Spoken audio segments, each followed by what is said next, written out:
बाबा हो चलवा ऐसा करी माया की फायदा दाया अभीरों को कल्याण करते हैं। बेल के पतिया पर लिखतानी लेटर मेहरारू मिली बेटर की मेहरारू मिली बेटर महंगा भइल बा पेट्रोल जन झारस लेटर जन झारस लेटर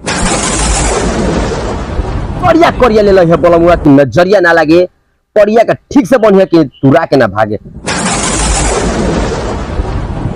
तारी पी के सुतल बारे पुअरा पो ने सरवा अगुआइल बा दुआरा पो आ जल्दी से चल दो दुआरा पो ना तो सरवा अगुआ चली भाग जाई दुआरा पो।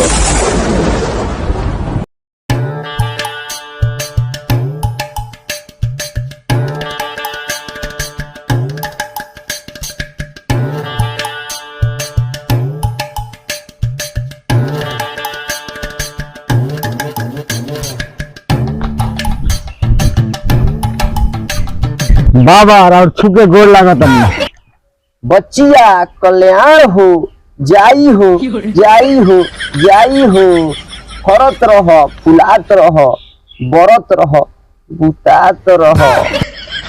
बाबा बहुत समस्या में बानी हम। क्या बात है बच्ची बोलो।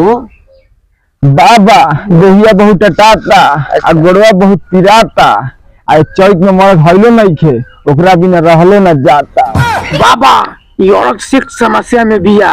मूर्ख बालक इसे सेक्स समस्या नहीं कहते हैं इसे शारीरिक क्रिया कहते हैं। अभी इसे दूर कर देते हैं। देखो चेला बाबा भेंट हुई भतार से यार से जुदाई बा खाई है पूरी हमार ढोरी के ढलाई बा।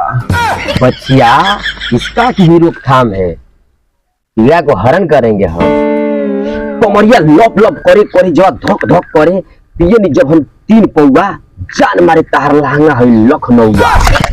बाग बाबा ये का कहतनी तू हंस के बोललुए जान भोलवा के भैंस भाग गई सुतल लइका जाग गई आ गर्मी में भौजी के दोनों संतरा पाक गई। बड़ मौगा बारे ओई लइका अनार मांगता दाल भात को अचार मांगता मिलत एगो साइकिल लेके सरवा दहेज में कार मांगता पलानी में जवानी रोता भत्तार सब जाके चमनी पर ईटा ढोता। हाँ बाबा सही जगह लाइन पारू आगे बोली ना। रुक बाली के तरह अखिया के काजर हमारे जान ले गई बनावल रोटी सरवा होल मान ले गई। बाबा पहले लिया कि सुनो सही काजल आ सुदी सवा के मौगी है पावना जोरे भागल रहे पगली के प्यार में होम बानी पागल करे जा होई नो। का बाबा कुछ नहीं बच्ची कुछ नहीं। बाबा दोहरा हमार रूह जाता हो के नहर के दिन भूल जाता।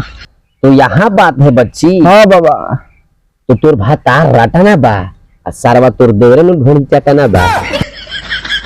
बच्चिया हाँ बाबा तुम्हारा समाधान मिल चुका है तो कर बिना आज के लिए इतना ही काफी है। नेक्स्ट दिन आओ तुम्हारा समस्या का समाधान हो जाएगा। ये जो तुम्हारा उपाय है हाँ ये सबके सामने नहीं हो सकता है। अगले दिन आओ हम तुम्हारा शुरू कर देते हैं। ठीक है बाबा जी नमस्ते प्रणाम। हमनी के बानी सर्व सबके एंटरटेनमेंट खाटी बाड़े रोहित हम बानी पवन नहीं बाड़े सोनू तरुआ सब इस चैनल के ज़्यादा से ज़्यादा प्यार दी सपोर्ट करी या दुलार दी। आप ज़्यादा से ज़्यादा वीडियो शेयर करी एक गो लाइक करी एक कमेंट में बताई कि वीडियो हमने कैसन बनता है आ हमने कैसन कंटेंट रोआ सबके दी जा आ पड़ोसी जा बोला सन कुछ।